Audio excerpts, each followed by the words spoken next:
नमस्कार दोस्तों, आप सभी में विराजमान परमपिता परमात्मा को मेरा नमस्कार।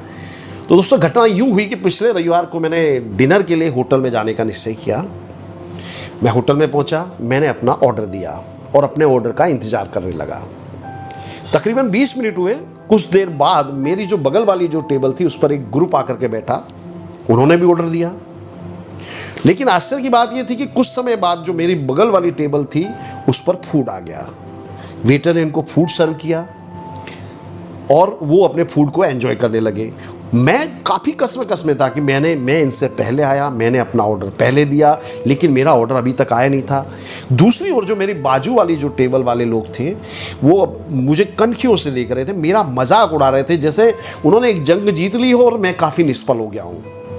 वास्तव में मुझे काफ़ी बुरा लग रहा था। मैंने निश्चय किया कि मेरा ऑर्डर कैंसिल करा दूंगा और मैं यहाँ से जाने वाला हूँ।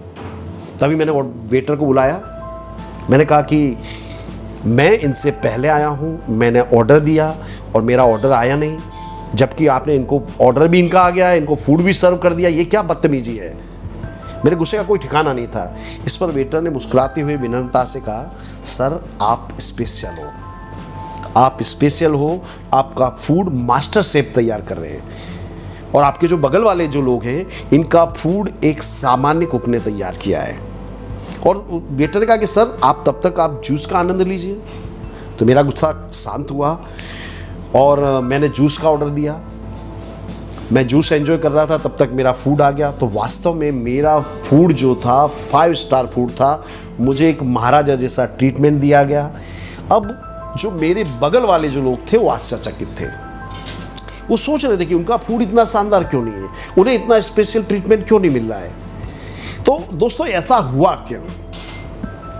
तो ऐसा इसलिए हुआ क्योंकि जो होटल था, 5 स्टार होटल था, उसका मालिक मेरा दोस्त था। उसने मुझे देख लिया और वो मुझे सरप्राइज देना चाहता था, इसलिए उसने ये सारी व्यवस्था की थी। अब दोस्तों, इसमें गलती मेरी ही थी क्योंकि मैं उसकी योजना, उसके प्रेम को समझ नहीं पा रहा था। दोस्तों, उस दिन मैंने जिंदगी का एक बहुत बड़ा सबक सीखा। हम देखते हैं जिंदगी में हमसे कम काबिल लोग, हमसे कम टैलेंटेड लोग जीवन की रेस में हमसे कई बार आगे निकलते हुए दिखाई देते हैं और हम जीवन में निष्फल हो जाते हैं और कई बार तकलीफ होती है। और दुख की बात तो ये है, कई लोग इस तकलीफ में, इस हताशा में, इस निराशा में आत्महत्या जैसा कदम भी उठा लेते हैं। जिंदगी की रेस में कुछ लोग हमसे आगे निकल जाते हैं, वो हमसे ज़्यादा सफल होते हैं, हमसे ज़्यादा धनवान होते हैं और वो हम पर हंसते हैं। परंतु हम भूल जाते हैं कि हमारा ऑर्डर दुनिया का सबसे महान शेफ यानी वो ईश्वर बना रहा है। आपको सफलता देर से मिल रही है तो हो सकता है कि वो ईश्वर आपका फूड तैयार कर रहा हो, वो ईश्वर आपका दोस्त है, वो आपके लिए फूड तैयार कर रहा है, वो आपका ऑर्डर तैयार कर रहा है। तो दोस्तों, ईश्वर में श्रद्धा रखिए, मेहनत करिए और सब कुछ उस पर छोड़ दीजिए और जूस का आनंद लीजिए। यानी कि छोटी छोटी जो खुशियां आती हैं उनका आनंद लीजिए।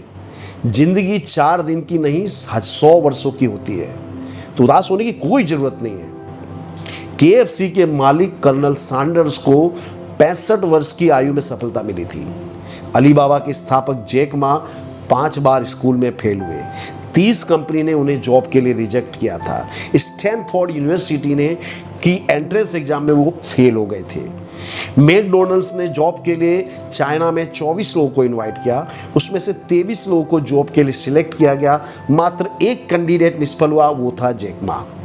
अगर ऐसे में जैक मा भी दूसरे लोगों की तरह होता तो भी आत्महत्या कर लेता, लेकिन उसे ईश्वर पर विश्वास था। वो जूस पीता रहा, लड़ता रहा और आगे चल के चीन का सबसे धनवान व्यक्ति हुआ। अमिताभ बच्चन का बंगला है जिसका नाम है प्रतीक्षा। उसमें जो मेन एंट्रेंस है वहाँ पर कुछ पंक्तियाँ लिखी हैं जो उनके पिता हरिवंश राय बच्चन ने लिखी थी। इन पंक्तियों में विश्वास के चलते अमिताभ बच्चन शारीरिक रूप से कमज़ोर होने के बावजूद भी आज हॉलीवुड के सुपरस्टार बने हुए हैं, शहंशाह बने हुए हैं। वो पंक्तियाँ हैं, मन का हो तो अच्छा और मन का ना हो तो और भी अच्छा, क्योंकि तब ईश्वर के मन का होता है। अमिताभ बच्चन ने जब ABCL कंपनी बनाई थी पूरी तरह से बर्बाद हो गए थे। उनकी बंगला भी गिरवी हो रख गया था, गाड़ियाँ चली गई थी, एक फिल्म को मोहताज हो गए। लेकिन उन्होंने ईश्वर में श्रद्धा रखी। उन्हें लगा कि शायद इसमें ईश्वर की कुछ अलग प्लानिंग होगी। लेकिन उन्होंने हिम्मत नहीं हारी और वो जिंदगी में सफल हुए और आज भी 80 वर्ष की आयु में वो एक सुपरस्टार बने हुए हैं। दोस्तों, जीवन में सफल होने के लिए दो चीजें बहुत जरूरी है, पैशन एंड पैसेंस। पैशन को मैं कहूंगा कि पैशन यानी बियॉन्ड पॉसिबल जीना, पॉसिबल की हद को पार करके जीना। आपके लिए जो संभव है वो तो हर व्यक्ति करता है, लेकिन जो इम्पॉसिबल को पॉसिबल करता है वही व्यक्ति सफल होता है। और दूसरा होता है पैसेंस यानी कि धीरज। धीरज लोगों में नहीं होती है। यहां मैं दोस्तों कहानी सुनाने वाला हूं सिडनी शेल्डन की, हॉलीवुड के सुपरस्टार लेखक। 89 वर्ष तक स्वस्थ जीवन उन्होंने दिया, खूब इज्जत शोहरत कमाई, खुद का उनका प्राइवेट आइलैंड था, दुनिया की 85 से ज़्यादा देशों की उन्होंने यात्रा की, उनकी लिखी हुई किताबों पर करोड़ों डॉलर की रॉयल्टी उनको मिलती थी, दुनिया की लगभग सभी भाषाओं में उनकी किताबों का ट्रांसलेशन हुआ, वर्ल्ड रिकॉर्ड है उनकी किताबों का ट्रांसलेशन का, दुनिया में सबसे ज़्यादा भाषाओं में उनकी किताबों का ट्रांसलेशन हुआ। हॉलीवुड की खूबसूरत हीरोइन एलेक्जेंड्रा शेल्डन से उन्होंने शादी की। यानी आप मनुष्य इंसान भगवान से जो कुछ भी मांग सकता है सब उनके पास था, लेकिन हमेशा से उनकी जिंदगी ऐसी नहीं थी। तो सिडनी शेल्डन ने अपनी आत्मकथा लिखने का निश्चय किया। तो अपनी आत्मकथा में वो लिखते हैं कि मेरे पिता एक गरीब बढ़ई थे, मेरी माता परिवार चलाने के लिए घर घर जाकर काम करती थी। 17 वर्ष की आयु में मैंने अपनी क्लासमेट से अपने प्यार का इजहार किया तो उसने मुझे ठुकरा दिया। मैंने अपनी कॉलेज मैगजीन के लिए कविताएं लिखी, कहानियां लिखी, लेकिन प्रिंसिपल ने कहा ये तो घटिया है और उसे डस्टबिन में फेंक दिया, उन्हें छापने से इनकार कर दिया। जीवन में सिवाय दुख और हताशा के कुछ भी नहीं था। ऐसे व्यर्थ जीवन को ढोने के बदले मैंने आत्महत्या करने का निश्चय किया। एक दोपहर में मेरे माता पिता जब काम पर गए थे, मैं नींद की गोलियां खरीद लाया। मैंने बोतल का ढक्कन खोला और गोलियां खाने ही वाला था कि कमरे का दरवाजा खुला और देखता हूं मेरे पिताजी मेरे सामने खड़े थे। डर के हमारे हाथ से बोतल गिर गई, सारी गोलियां जो थी फर्श पर गिर गई, बिखर गई और बोतल लुढ़कते हुए मेरे पिता के कदमों पर पहुंच गई। उन्होंने बोतल उठाई, उसे देखा, मुझे लगा कि आज मैं बुरी तरह से पिटने वाला हूं। मेरे हाथ पैर कांप रहे थे, पर मेरी अपेक्षाओं के विपरीत मेरे पिताजी ने मुझसे कहा कि आज तो मैं काम पर जाने वाला नहीं हूं और तेरी माता भी बाहर गई है, चल अपने बहुत दिन से घूमने नहीं गए हैं, चल समुद्र के किनारे थोड़ा टहल कर आते हैं। तो मेरे पिताजी और मैं समुद्र के किनारे टहलने निकले हैं। मेरे पिताजी ने मेरे कंधे पर हाथ रखा। वो दुनिया भर की अलग अलग तरह की बातें कर रहे थे, मूल मुद्दे पर नहीं आ रहे थे। मैं भी सोच रहा था कि ये मूल मुद्दे पर क्यों नहीं आ रहे। फिर मेरे पिता ने कहा कि सब चीज़ें ठीक है, मेरी समझ में एक बात नहीं आ रही है कि 17 वर्ष की आयु में तुझे ऐसा कौन सा दुख हुआ कि जो तू आत्महत्या करने जा रहा है। अब जो मेरे गुस्से का जो बांध था वो टूट गया। मैंने कहा मेरी कोई गर्लफ्रेंड नहीं है, हम निहायत ही गरीब हैं, मेरी कहानियां कोई नहीं छाप रहा, मेरी कविता कोई नहीं छाप रहा, ये भी कोई जीवन है, मरूं नहीं तो क्या करूं।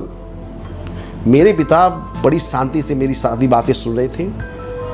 उन्होंने कहा कि तेरी बातें तो सही है, तो बिल्कुल सही कह रहा, हम लोग गरीब हैं, जीवन में तकलीफें हैं, लेकिन फिर भी मैं एक बात जरूर कहूंगा कि जो चॉकलेट तूने चाखी नहीं है उसके स्वाद के बारे में कमेंट करना सही नहीं है। तूने जिंदगी नामक जो चॉकलेट है इसका भी रेपर भी नहीं खोला है और तू बिना चाखे उस चॉकलेट को फेंक रहा है, ये तो गलत है। आगे मेरे पिता ने कहा कि तुझे किताबें पढ़ने का बहुत शौक है, तो कई बार ऐसा होता है कि कोई पुस्तक शुरुआत में हमको अच्छी नहीं लगती, परंतु धीरे धीरे कहानी में हमको इंटरेस्ट आने लगता है और पुस्तक हमें प्यारी लगने लगती है। जिंदगी भी बहुत कुछ ऐसी है। मेरे बच्चे, आज तू मुझसे वादा कर कि तू जिंदगी को यूं ही नहीं फेंक देगा और जब मेरी उम्र 60 वर्ष की हो तब तो मुझको बताना कि जिंदगी को लेकर के तेरा जो रवैया है क्या है, तेरी सोच क्या है। तो सिडनी शेल्डन आगे लिखते हैं कि मेरे पिताजी तो उस उम्र तक नहीं जिए कि मैं उन्हें अपने अनुभव बता पाता, परंतु मुझे धीरे धीरे एहसास हुआ कि मेरे पिताजी बिल्कुल सही थे। जिंदगी सचमुच खूबसूरत है दोस्तों। जिंदगी जलेबी की तरह है, मीठी, गर्म, स्निग्ध, लेकिन टेढ़ी मेढ़ी। वो टेढ़ा मेढ़ापन ही उसका आनंद है। वो जो टेढ़ा मेढ़ापन है, जो टेढ़ी मेढ़ी गलियां, उनमें रस भरा हुआ है। आपको उसका स्वाद लेना होगा। आप उसका रूप देख करके अगर आप उसे फेंक दोगे तो आप ज़िंदगी में बहुत कुछ मिस करने वाले हो। इसलिए ज़िंदगी की जलेबी ठंडी हो, ज़िंदगी की आइसक्रीम पिघल जाए, उससे पहले उसका आनंद लीजिए। जय श्री कृष्ण, धन्यवाद, thank you very much friends.